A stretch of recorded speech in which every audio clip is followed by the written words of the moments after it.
उनसे जानकारी लेंगे। अच्छा, राम राम जी। राम राम जी। अपना जो है परिचय कराओ, जो हमारे किसान भाई, हमारे दर्शक आपको देख रहे हैं जी।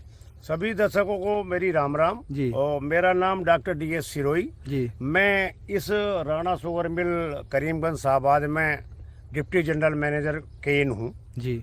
और इसी प्रकार किसान भाइयों को जो गन्ने की इस समय जो बीमारियां चल रही हैं, जी। जी। जो प्रॉब्लम किसानों के साथ है, तो फेस टू फेस जा करके किसानों के जो भ्रमण कर रहे हैं, इनको सब जानकारी दे रहे हैं।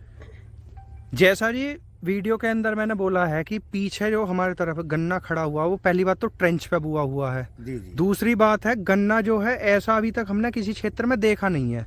तो वैरायटी कौन सी है और खासियत, मतलब क्या इसके अंदर ऐसा किसान ने लगाया है या आपने उन्हें जो है बताया है जो गन्ना ऐसा बना हुआ है? देखिए, जैसा आपने अपने वक्तव्य में बताया पहले कि सबसे पहले तो ये है कि ये हमारे प्रगतिशील किसान है राजेंद्र सिंह यादव जी।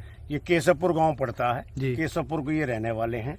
और ये जितनी बातें इनको वैज्ञानिक दृष्टिकोण से बताई जाती हैं, उनको सबको फॉलो करते हैं। जी बिल्कुल। और अपनी इनकी व्यक्तिगत जो है इंटरेस्ट है खेती के करने में। जैसा आप गन्ने की फसल देख रहे हैं, कोई ना रोग है ना बीमारी है। बिल्कुल।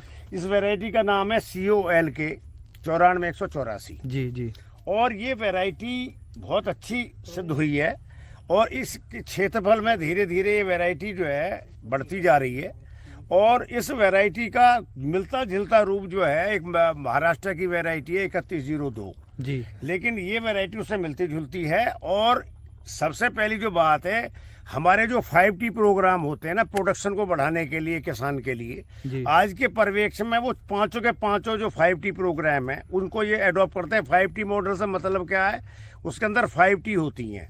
पहला T है आपका टाइमली सोइंग, समय से बुआई।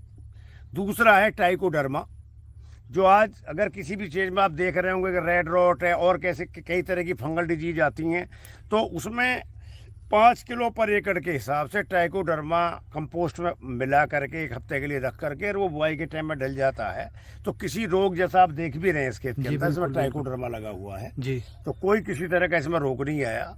तीसरा होता है कि एक किसानों को हम वैज्ञानिक दृष्टिकोण करते हैं, अगर स्प्रिंग में प्लांटिंग कर रहे हैं वो, तो टॉप पोर्शन जो ऊपर के 2 पोर्शन है उसकी अगर हम बुआई करेंगे, बीज में अपना 2 आंखों का इस्तेमाल करेंगे, जी। जी। तो बीमारी और रोगों से गन्ना युक्त रहेगा, उसका जमाव बढ़िया रहेगा। जी। ठीक है नहीं। जी। जी। तीसरा जो पांचवा जो पॉइंट है वो आपको हमने बताया ट्रेंच। जी। तो ट्रेंच से किसानों में भ्रांतियां हैं। जब भ्रांतियां ये हैं कि वो सोचते हैं कि अगर हम डिस्टेंस इसका बढ़ा देंगे तो हमारी पैदावार घट जाएगी, जबकि उल्टा है। जितना डिस्टेंस हम मेंटेन करेंगे उसमें हवा आएगी, एरिएशन होगा, बीमारी उसके अंदर कम लगेंगे, प्रोडक्शन करने की लंबाई और मोटाई ज्यादा बढ़ेगी, जैसा आप प्रत्यक्ष रूप से देख रहे हैं। बिल्कुल से। तो जैसे आज के समय में गन्ने में टॉप बोरर, पोका बोइंग, मिलीबग वगैरह की बीमारी लगी हुई है। इस टाइम तो जी प्रॉपर जो है पोका बोइंग बहुत ज़्यादा परेशान कर रहा है किसानों ने, तो उसके बारे में क्या कहना चाहोगे जी? देखिए, ऐसा है, वैसे तो पोका बोइंग के लिए कई फफूंदीनाशक सिफारिश करते हैं वैज्ञानिक दृष्टिकोण से, लेकिन हम आप किसान भाइयों को करते हैं COC कॉपर ऑक्सीक्लोराइड 500 से 600 ग्राम पर एकड़ घोल बना के उसको अगर स्प्रे करेंगे। जैसा आप देखते हैं आज हमारे यहाँ पर भी ड्रोन चल रहा है, ड्रोन के द्वारा भी इसका जो है स्प्रे हो रहा है, तो उसमें सबसे अच्छे जो रिजल्ट आते हैं कॉपर ऑक्सीक्लोराइड के आते हैं जी। पोका बोइंग में लोग कई बार क्या होता है कि कंफ्यूज रहते हैं, वो टॉप बोरर के सिम्टम और पोका बोइंग के एक जैसा देख लेते हैं। जी जी बिल्कुल। लेकिन उसको समझने की जरूरत है। दूसरा, मैं किसान भाइयों से सिफारिश करूंगा, जैसे आनन फानन में अब लोग एकदम स्प्रे करते हैं, गन्ने की क्रॉप ये हो जाती है, जून के महीने में कुछ सिम्टम दिख जाते हैं पेड़ी की क्रॉप में तो खास तौर से जी। तो उस समय पे अगर इसका स्प्रे कर दें, फोलियर स्प्रे एक बार कर दें आसानी से, तो फिर इस बीमारी के लक्षण आते नहीं हैं। जी जी। लेकिन जो किसान भाई अगर बीमारी से ज़्यादा ग्रसित हैं तो कॉपर ऑक्सीक्लोराइड का 500 से 600 ग्राम मात्रा या डॉन विधि के द्वारा इसका जो स्प्रे कर दें तो इसका बिल्कुल नियंत्रण हो जाएगा। अच्छा, जैसे कॉपर ऑक्सीक्लोराइड है, हम जैसे वीडियो शूट कर रहे हैं तो बाजी बहुत से किसान जो है ये बात बोले हैं कि जी खेत में 2 किलो बीघे का नीला थोता बखेर दो, उसका क्या रिजल्ट है? देखिए, ऐसा है, वो किसानों को भ्रांति है। जो एक रासायनिक जो संगठन है कॉपर ऑक्सीक्लोराइड का, जी जी वो एक कंपनी के द्वारा बनाया जाता है। इसमें एसेंशियल चीज सारी चीज मिला करके उस मानक के अनुरूप बनता है। जी बिल्कुल। कोई चीज रॉ मटेरियल बाजार में पड़ा है, वो डुप्लीकेसी और दुनिया भर की बातें हैं, तो उनको इस्तेमाल किसान भाई ना करें, क्योंकि इसकी बहुत ज्यादा मात्रा, बहुत ज्यादा इसका ऐसा रेट नहीं है कि जिसको किसान अपना वहन ना कर सके। बिल्कुल सर। अपनी मेहनत को बेकार करने के बराबर है। तो लिहाजा जो बाजार में कंपनियों द्वारा निर्मित बहुराष्ट्रीय कंपनियां बनाती हैं और बहुत बढ़िया जो कंपनियां देसी भी हमारी कंपनियां बनाती हैं सीओसी को, जी। उसी को इस्तेमाल करना चाहिए। हमारे जो वीडियो हैं कुछ, उनमें किसान भाई कमेंट कर रहे हैं बहुत ज़्यादा इस टाइम कि गन्ने की जो मोटाई और लंबाई बढ़ाने के लिए कोई ऐसा उर्वरक जो गन्ने की मोटाई और लंबाई बढ़ा सके। बहुत अच्छा सवाल आपने पूछा है। जी।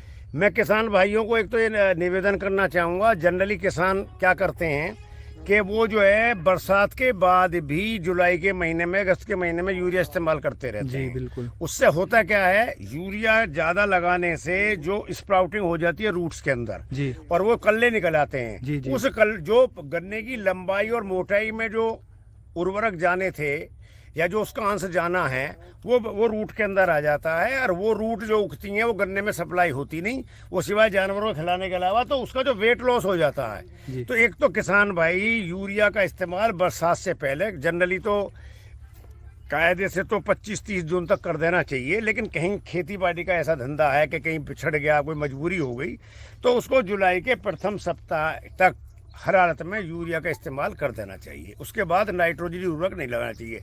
जो आपका सवाल है गन्ने की मोटाई बढ़ाने का और गन्ने का वजन बढ़ाने का और लंबाई बढ़े, उसके लिए एक उर्वरक है, उसको कहते हैं पोटेशियम सोनाइट। जी। उसके अंदर सल्फर, मैग्नीशियम और पोटेशियम होता है। उसकी 10 किलोग्राम मात्रा प्रति एकड़ के हिसाब से हल्का यूरिया या मिट्टी में मिला के इस्तेमाल करेंगे, तो ये इसका स्टेज होता है गन्ना जब गन्ने में पोरी बननी शुरू हो जाए। जी बिल्कुल। आज के परिवेश में जैसे आप क्रॉप देख रहे हैं, जैसे इसके क्रॉप को देख रहे हैं, इसमें वो लगाया जा सकता है, या जिन किसान भाइयों की गन्ना बंधाई नहीं हुई है, जी। बंधाई के करने के बाद में उसको कूड़ों में डाल दें। और अच्छा, एक दूसरा सवाल ये मेरा इसमें यहाँ है कि किसान भाई जनरली क्या करते हैं कि यूरिया का जो इस्तेमाल है वो जनरली पानी लगाने से पहले करते हैं, जी। जबकि ऐसा नहीं करना चाहिए। पहले खेत की सिंचाई करें, सिंचाई के बाद जब पैर में खेत के अंदर पैर चिपकने लगे, उस स्थिति में अपने उर्वरकों का प्रयोग करना चाहिए। उसकी मात्रा जो है और या उसका जो लाभ है, उसकी लाभ की मात्रा बढ़ जाती है। जी बिल्कुल बिल्कुल। अच्छा, एक सवाल और है जी, जैसे जून के महीने में जो है किसान भाई बुवाई जून के महीने में करे गेहूं काटने के बाद, तो उन गन्ने में जो है टिलरिंग और एक तरीके से मदर सूट जो बोला जावे वो रह गए मेन पेड़, और टिलरिंग नहीं हो पाती, तो उसके यहाँ कोई मतलब उर्वरक या कोई ऐसी जो है डोज? देखिए, बहुत अच्छा सवाल पूछा है। आज भी हम भ्रमण पे गए थे मॉर्निंग में जी। कई जगह ऐसे समस्या है जो हमारी लेट प्लांटिंग है। जी जो बिल्कुल। लेट प्लांटिंग से मेरा मतलब है जो हम लोग अप्रैल के लास्ट में या मई के फर्स्ट वीक तक हम लोग करते रहते हैं, उसमें मानसून वर्षा का बहुत ज़्यादा प्रभाव पड़ जाता है। जी। अगर किसान भाई उसमें अपनी ऑपरेशन निराई गुड़ाई जुताई ना कर पाएं, तो वो जो मदर सूट ही रह जाती है, सिंगल में उसमें टिलरिंग नहीं हो पाती। जी बिल्कुल।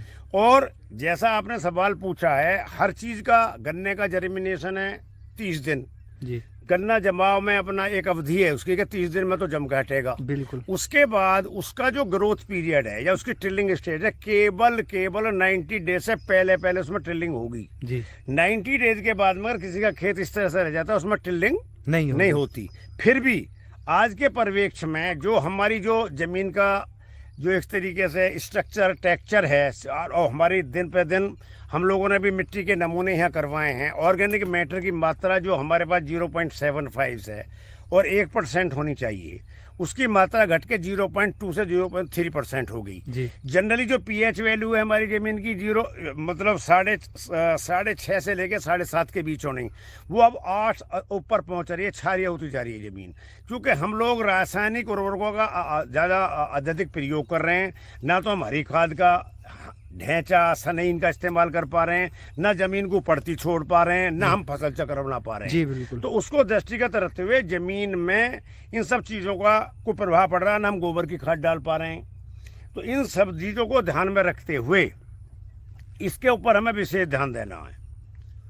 और साथ ही साथ जो आपने सवाल करा है उसके लिए जैसे ही 30 दिन, 35 दिन, 40 दिन, 50 दिन, 60 दिन, 2 महीने की क्रॉप में अगर अपने खेत को जल्दी ब्यांत में लाना है तो पोटेशियम हुमेट एक आता है 5 किलो, 1 किलो की मात्रा है इसकी जी। और वो 1 किलो की मात्रा 1 एकड़ के लिए अनुकूल होती है।